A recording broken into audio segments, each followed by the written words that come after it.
A Inquisição portuguesa tinha de dar cumprimento a todos os territórios do Império, tendo sido particularmente mais justa em Portugal e menos violenta na Índia.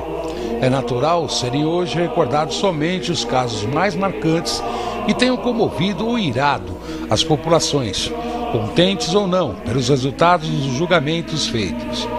Foi decretada uma lei que proibia a todos de apedrejarem, cuspirem ou insultarem os réus ou condenados. Contudo, eram as crianças que apedrejavam de forma despojável.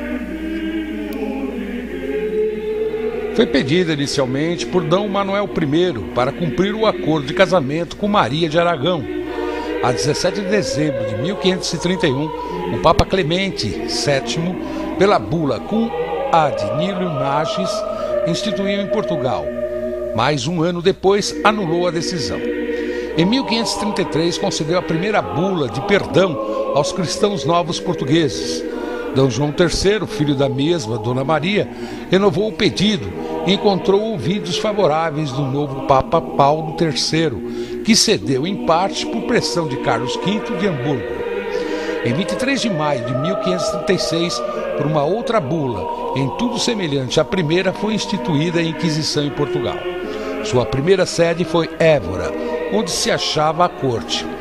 Tal como os demais reinos iberos, tornou-se um tribunal ao serviço da coroa. A bula Cum ad Nihilum Magis foi publicada em Évora, onde então residia a corte em 22 de 1536. Toda a população foi convidada a denunciar os casos de heresia de que tivesse conhecimento.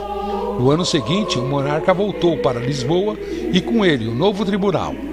O primeiro livro de denúncias tomadas na Inquisição, iniciado em Évora, foi continuado em Lisboa a partir de janeiro de 1537. Em 1539, o cardeal Dom Henrique, irmão de D. João III, e depois ele próprio rei, tornou-se inquisidor-geral do reino.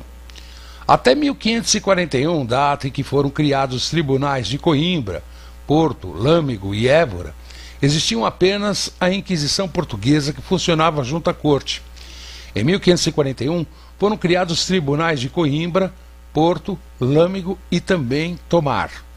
Em 1543 a 1545, a Inquisição de Évora efetuou diversas visitações à sua área jurisdicional, mas em 1544 o Papa mandou suspender a execução de centenas de Inquisição portuguesa e autos de fé que sofreram uma interrupção. Foram então redigidas as primeiras instituições para o seu funcionamento, assinadas pelo cardeal Dom Henrique e datadas em Évora, a 5 de setembro.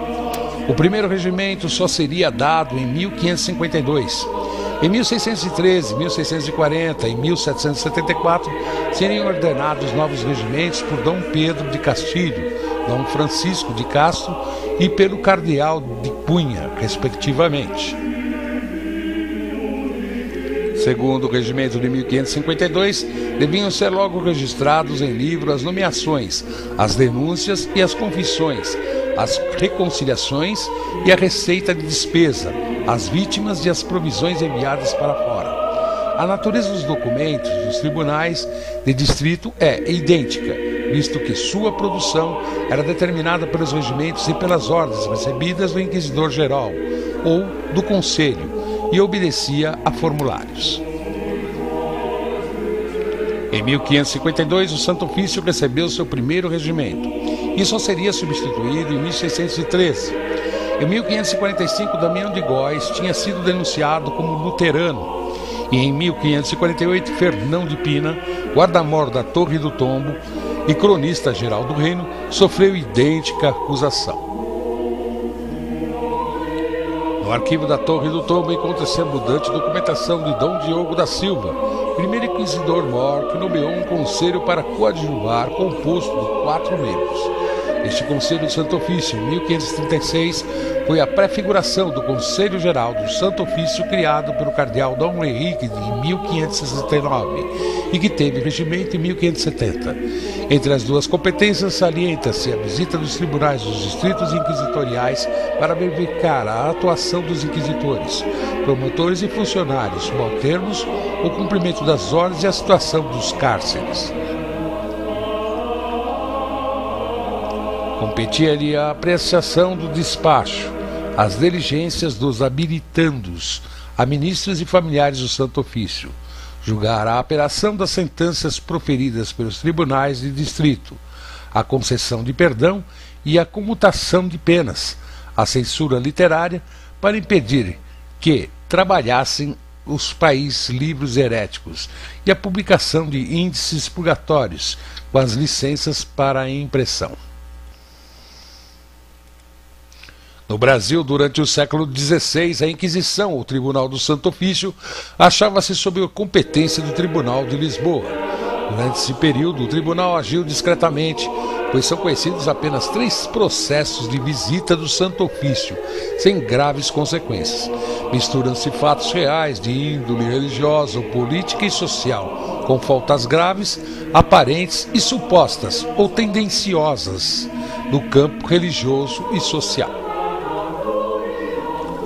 A Inquisição no Brasil foi extinta no ano de 1774 e transformou-se em tribunal régio, sem autonomia ou competente dependente da coroa portuguesa. Já a Inquisição em Portugal tinha 3 distritos, Évora, Coimbra e Lisboa, sendo que, como foi a lei, esse último tinha jurisdição sobre o Brasil.